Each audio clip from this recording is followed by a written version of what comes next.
Welcome to Storyboards.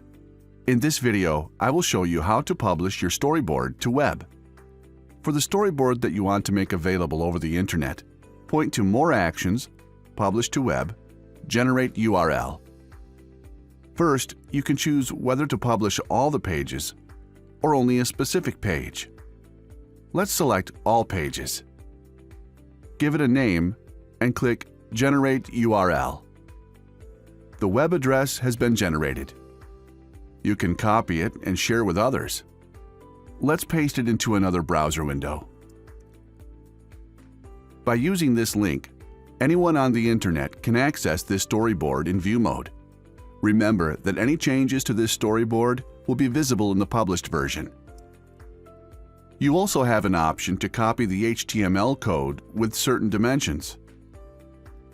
Notice the code is changed if you select another frame size.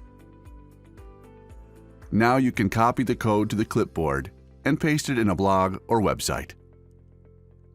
To manage the published links, click Manage Generated URLs.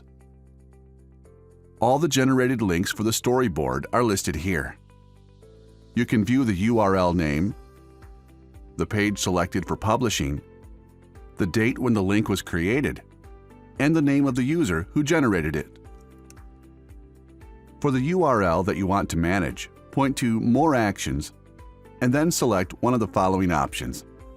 You can access the URL and code. You can edit which pages are available in the published storyboard. Rename, refresh the link, or delete if no longer needed. Thank you for watching, and see you in the next video.